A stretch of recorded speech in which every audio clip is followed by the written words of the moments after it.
Welcome to The Explainer. Today, we are diving deep into a really critical topic, uterine infections that are not related to STDs. We're talking about endometritis and myometritis, specifically in contexts like after childbirth or following a medical procedure. We're going to explore how a disruption in this environment can lead to some truly devastating outcomes. Let's get right into it. This statement right here really sets the stage perfectly. For the longest time, the thinking was that the womb was this completely sterile place, but that idea has been totally overturned. The new paradigm, and this is what's so fascinating, is seeing the uterus as its own complex microbiome. And that shift in thinking is absolutely crucial because it explains the entire spectrum of what can go wrong, from a sudden raging infection to the quiet, heartbreaking tragedy of infertility. So here's our game plan for today. We'll start by looking at the spectrum of these infections. Then we'll get into the detective work of identifying the microbes responsible. After that, we'll cover treatment, prevention, and finally, we'll discuss the very serious complications that can arise. Okay, first up, the infection spectrum itself. If we're going to manage these conditions effectively, we first have to understand the fundamental split in how they work. And that's the massive difference between an acute disease and a chronic one. So let's get our terms straight. Endometritis is inflammation of the urine lining, the endometrium. Myometritis affects the thick muscular wall, the myometrium. But in the real world, you rarely see one without the other. What typically happens is an infection ascends, kind of climbing up from the lower genital tract and progressing inward, leading to a combined state that we call endomyometritis. Now, this disease really has two completely different personalities. Acute endometritis is like a sudden explosion. Think of a classic postpartum fever. This happens because a physical barrier has been breached, letting a whole host of microbes invade. Chronic endometritis, on the other hand, is much more insidious. It's a failure of the immunological barrier, which leads to a quiet microbial imbalance or dysbiosis. It can be totally asymptomatic, except for its devastating impact on fertility. And if you look under a microscope, the difference is just crystal clear. In the acute disease, you see neutrophils everywhere. They're the immune system's first responders, flooding the tissue to fight an active bacterial assault. But in the chronic form, the telltale sign is the presence of plasma cells, specifically CD138 positive ones. These are the cells that crank out antibodies, which tells you this isn't a sudden invasion. It's a long-standing, smoldering inflammatory process driven by persistent antigens. So, this begs the question, how do we actually identify these microbial culprits? Well, this turns out to be a major clinical challenge, and our tools for doing it are evolving incredibly fast, moving from old-school cultures to very advanced genomics. Here's the fundamental problem, the biggest hurdle we have to overcome: contamination. The lower genital tract is absolutely teeming with bacteria. So trying to get a uterine sample by just passing a swab through the cervix, well, it's like trying to test a clean room by dragging your sample through a dirty hallway first. Your results are going to be completely misleading.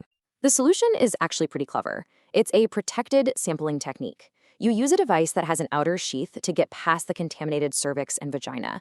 Once you're inside the sterile uterine cavity, you retract that protective sheath, and only then do you advance a clean inner brush to collect the sample. This gives us a much more accurate picture of what's really going on inside. And what do we find with these better samples? Well, acute postpartum endometritis is a classic polymicrobial infection. It's not just one bad bug, it's a whole team of them working together. You've got a mix of gram-positives like group B strep, gram-negatives like E. coli, and, this is critical, anaerobes, which are bacteria that thrive without oxygen, like Bacteroides. It's their synergy, their combined virulence, that makes the infection so severe. And this leads us to a really pivotal question. Traditional lab cultures are great for growing the usual suspects, but a lot of microbes are what we call fastidious, meaning they're super picky and hard to grow in a lab. Some can't be grown at all. So, are we missing a huge part of the story? And the answer is a resounding yes. This is where molecular diagnostics, things like 16S rRNA gene sequencing, have completely revolutionized our understanding. Instead of trying to grow the bacteria, we sequence their genetic material directly. It's like taking a complete census of the entire microbial community. And this has revealed that in chronic endometritis and reproductive failure, the key problem is endometrial dysbiosis, a state where the good, protective lactobacillus species are gone, allowing other organisms to completely take over. Okay, so knowing the pathogens lets us target them way more effectively.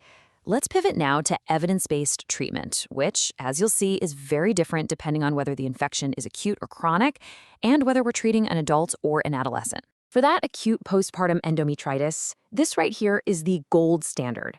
The combination of IV clindamycin and gentamicin gives you incredibly broad coverage.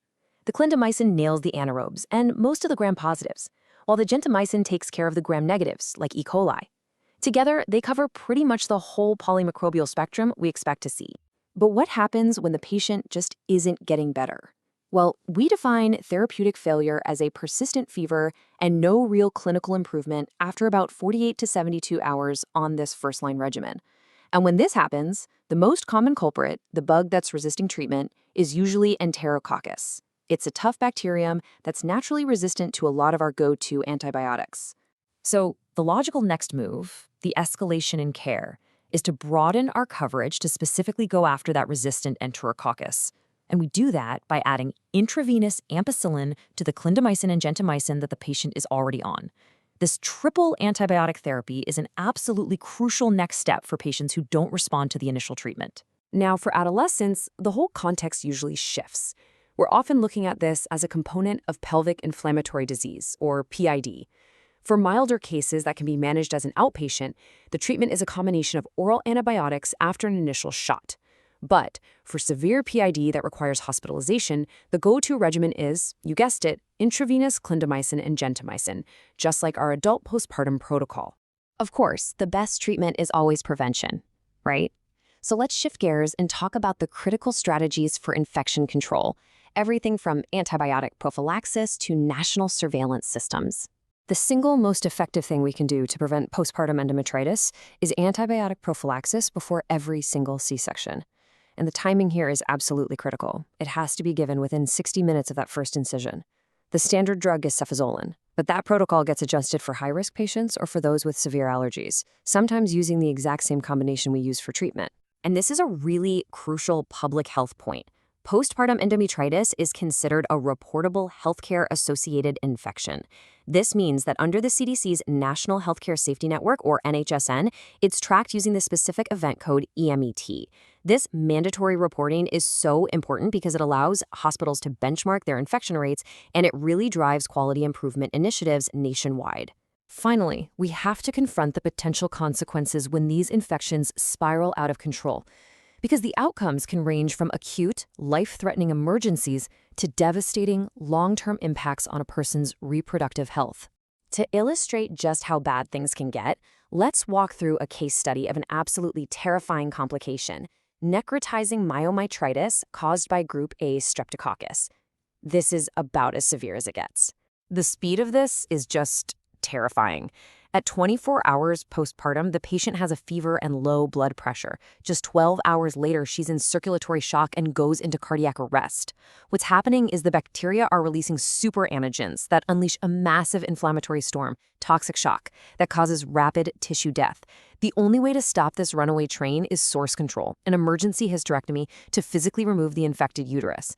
In these cases, any delay is absolutely catastrophic. And this brings us right back to where we started. We began by talking about that huge shift in understanding the uterus, from a sterile site to a dynamic microbiome. So we'll end with a forward-looking question. As we continue to decode this incredibly complex ecosystem, will the future of uterine health lie not in just reacting to infections with antibiotics, but in proactively maintaining or even restoring a healthy microbial balance to prevent disease from ever taking hold in the first place? It's a provocative thought, and it really points to the next frontier in women's health. Thanks for joining this explainer.